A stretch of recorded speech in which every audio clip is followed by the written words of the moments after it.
أعوذ بالله من الشيطان الرجيم.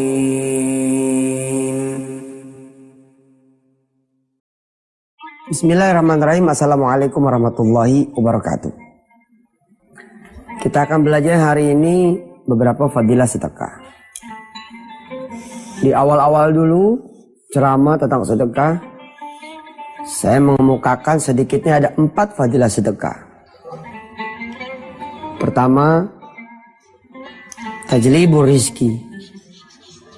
Sedekah itu mengundang datangnya rizki. Yang kedua, syifa, ya, obat, menyembuhkan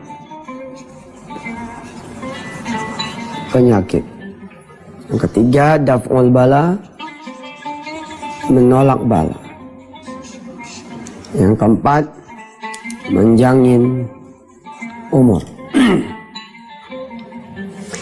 Bila kita bersedekah tidak muncul di nomor 1, nomor 2, nomor 3, nomor 4, bisa jadi ada pahala sedekah yang paling utama buat kita semua. Apa itu? Sedekah insya Allah mendatangkan ampunan, memadamkan api neraka, meredam murkanya Allah, menutup pintu neraka, membuka pintu surga. Tapi pengetahuan kita biasanya terkunci sampai di sini, mengundang datangnya rizki tok. Padahal banyak sekali. Jadi ada titik nol lah, boleh bilang begitu. Sifatnya adalah ampunan dulu nih, dan kasih sayang. Ini paling besar sebenarnya. Buat saudara-saudara yang telat melulu sholat subuhnya, ketinggalan terus sholat isyanya, hingga bablas nggak sholat isya. Buat saudara-saudara yang pernah berzina, saudara-saudara yang pernah durhaka sama orang tua, saudara yang merasa begitu banyak dosanya sehingga neraka lebih berhak buat saudara. Bayaran Allah terhadap pengampunan dosa ini nggak kira-kira, bos.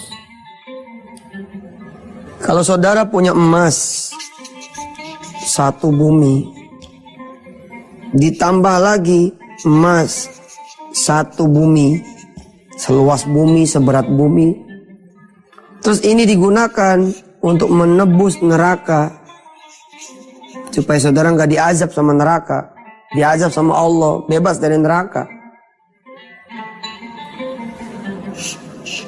nggak bakal diterima.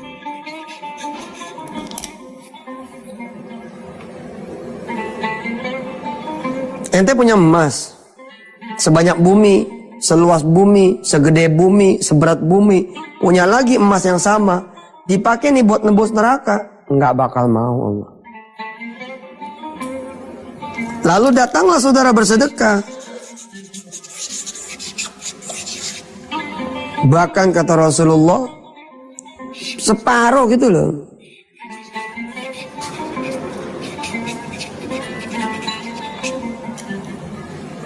Ente makan korma nih, udah kemakan separuh, ada yang minta, ente kasih.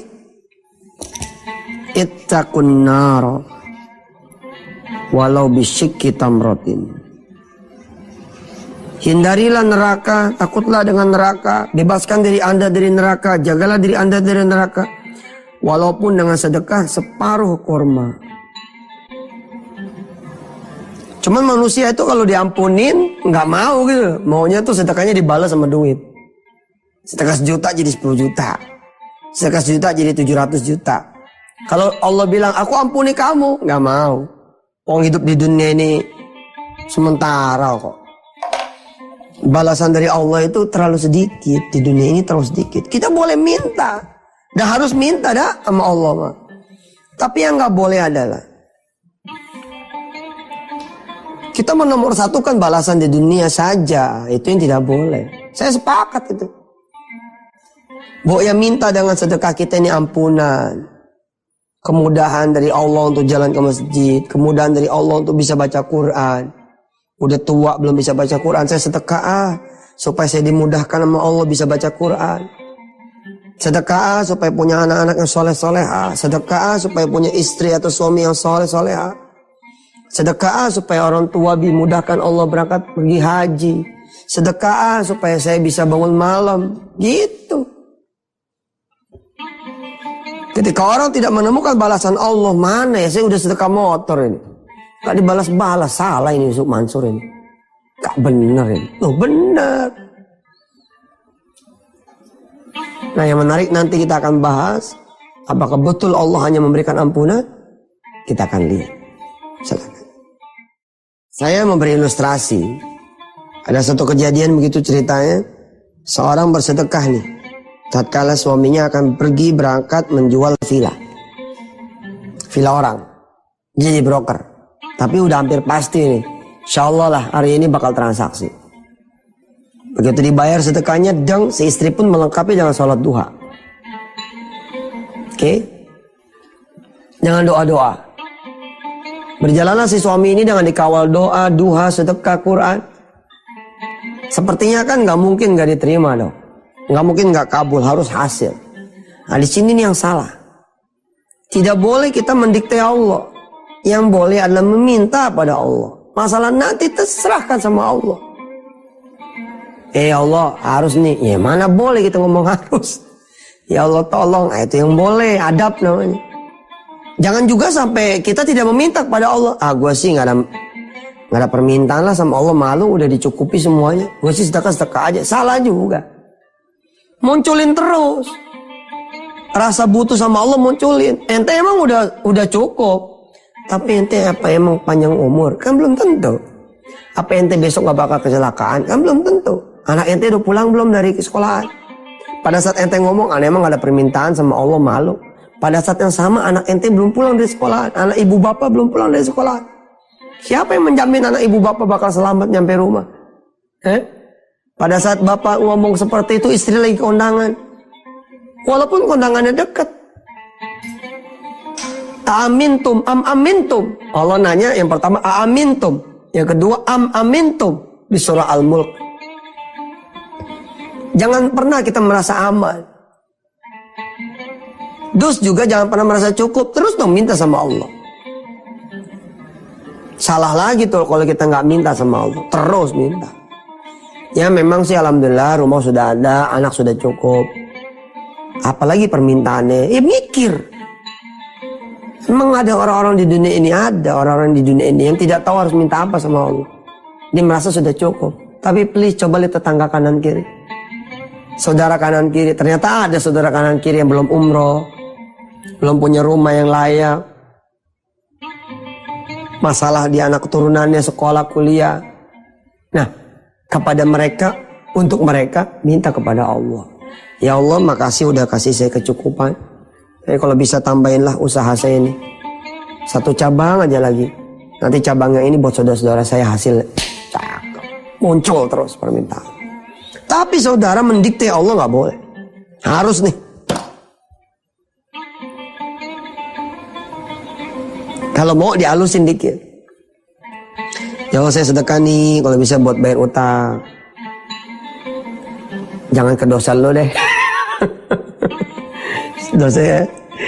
Tar aja deh dosa itu. Jangan, sayang. Allah bisa ngasih semua. Allah bisa ngasih semua. Ente mintanya aja semua. Malu dong Ustaz. Allah sama Allah malah. Gak usah malu. Ente malu kalau berbuat dosa. Bener-bener. Kalau sampai minta banyak malu sama Allah, jangan. Jangan. Minta yang banyak sama Allah. Ya Allah, saya lagi butuh duit yang banyak. Tapi saya juga pengen sehat. Saya pengen gak datang bala. Saya pengen panjang umur. Saya pengen dosa diampuni. Saya pengen gak masuk neraka. Saya pengen gak dapat murkamu, dapat ridhomu. Saya gak mau ngeliat neraka. Saya pengen masuk surga. Boleh, minta aja total semua. Rugi, udah datang ke Allah. Ya Allah, tolong bayarin angsuran saya bulan ini. Ya elah, udah di depan Allah mintanya angsuran bulan ini. Jangan sayang. Ya Allah, saya minta rezeki ini supaya saya bisa tutup nih angsuran motor saya. Ya, tinggal 35 bulan sih. Aduh, apa yang tadi kelipak sama malaikat gitu. Itu namanya bukan tinggal 35, masih 35, alias lu belum bayar apa-apa. Baru DP doang sama angsuran pertama. Nggak apa-apa sama Allah, Mak. Ya Allah, ada tuh teman saya doanya cakep, dikabul. Saya pengen punya istri yang langsung ada rumah, ada isinya, gak usah beli, gak usah repot, gak usah keluar duit. Nggak tahu deh, gimana tuh caranya. Amin. Dia doa begitu terus, subhanallah ji. Subhanallah, udah kelihatannya kayak bercanda, dapat janda 3 anak. Dikasih sama Allah semua tuh, dapet tuh. Temen deket tuh, kalau kayak deres. Jadi semuanya dapat. Kata tuh janda, gak usah abang, gak usah beli lagi rumah udah ada, peninggalan suami lama. Gak usah pikirin lagi anak, udah ada 3. Ditambahin alhamdulillah, gak ditambahin alhamdulillah, udah ada 3. Coba, Allah tuh. Ya Allah, saya minta naik gaji kecil amat sih. Sebut aja mana, sebut aja. Ya Allah, gaji saya 2 juta nih, alhamdulillah. Saya pengen 20 juta dong, gimana ceritanya? Kecil buat Allah mah. Tambahin lagi 0 1, 200 juta gimana ceritanya? Tambahin, insya Allah tuh. Istri DM di belakang. Doa yang kecil yang gak dikabul bang, doa yang gede lagi. Minta sama Allah semua minta. Nggak ada masalah. Ente gak sedekah juga boleh kok. Ya Allah ampuni saya, boleh tidak? Tidak sedekah nih, boleh tidak? Boleh. Dan banyakkan rezeki saya, boleh tidak? Boleh. Dan sembuhkan penyakit saya, boleh tidak? Boleh. Tolong ya Allah, banyak bala nih datang di kampung seberang, kampung luar, negeri luar, daerah luar. Janganlah kemari itu bala. Boleh tidak? Nggak sedekah nih? Boleh. Minta panjang umur. Ya Allah, saudara-saudara saya meninggal usianya sebelum 50 tahun. Saya besok 50 nih. Tolong ya Allah panjangin umur saya. Jadi 80 lah. Kasih 30 tahun bonus begitu. Jangan kayak saudara-saudara saya yang lain. Boleh.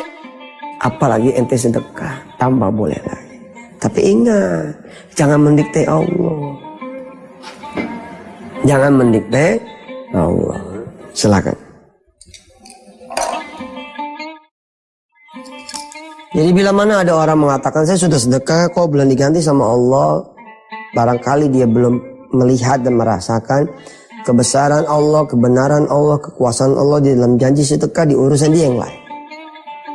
Tadi saya sampaikan ada cerita orang, dia berangkat pergi ke luar untuk eksekusi villa yang lagi dia caloin. Istrinya sedekah, dia berdoa, dia berdua salat duha, dia berdua baca Quran. Hasilnya apa? Nol. Bahkan banyak masalah di hari itu. Suaminya lah kena perampokan, ditodong orang tengah jalan. Melayang tuh isi dompetnya, melayang itu handphonenya.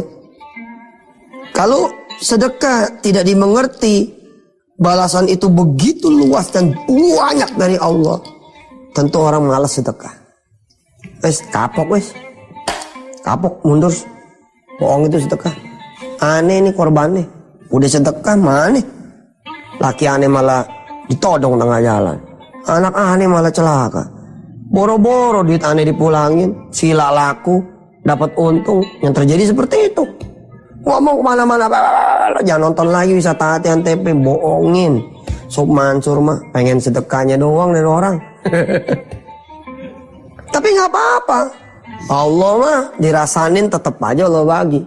Coba kalau ente orang kaya di kampung, kedengeran nih orang miskin yang ente bantu, terus ngomongin ente gara-gara nggak dikabul sekali doang, selama-lamanya ente dimusuhin. Allah mah nggak gitu. Apa-apa dia nggak tahu, tetap bagi pahala sedekah. Padahal kalau olah TKP,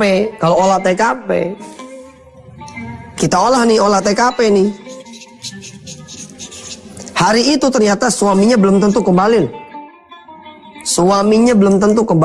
Emang bisa apa? Orang pergi dan kembali kalau nggak diizinkan oleh Allah. Al-Baqarah 255. Ayat kursi 255. Nggak mungkin kalau nggak Allah izinin dia hidup lagi. Bisa balik nggak mungkin, dari mana judulnya. Terus ternyata di pagi hari ketika suaminya ini keluar, datang ibu mertua. Siapa yang meloloskan ibu mertua datang ke rumah? Hah? Emang nggak bisa celaka apa di tengah jalan? Ini nih harus dipahami, kembalinya suami, datangnya ibu mertua. Ini nih fadilah panjang umur, fadilah tolak bala. Udah dapat 2 itu. Mungkin kalau tidak ada sedekah dari si fulan tadi, ini nggak balik. Banyak orang gara-gara nggak permisi dibunuh. Gara-gara orang duit receh dibunuh. Gara-gara orang tersinggung dibunuh. Lah ini dia dicopet, dirampok, namanya berarti diduain, ditigain, tapi tetap pulang. Nah, cuman dompet aja malah. Insya Allah masih bisa beli lagi. Cuman KTP masih bisa diurus lagi. Kartu-kartu masih bisa diurus lagi. Lah nyawa. Terus anaknya pulang, cuman lecet bos. Ada orang pulang tangannya buntung. Ada orang tangannya, kakinya patah. Lah ente cuman diringanin oleh Allah. Terus bagaimana dengan vilanya? Itu dia saya bilang. Allah tuh ngasih nggak cuma sekali.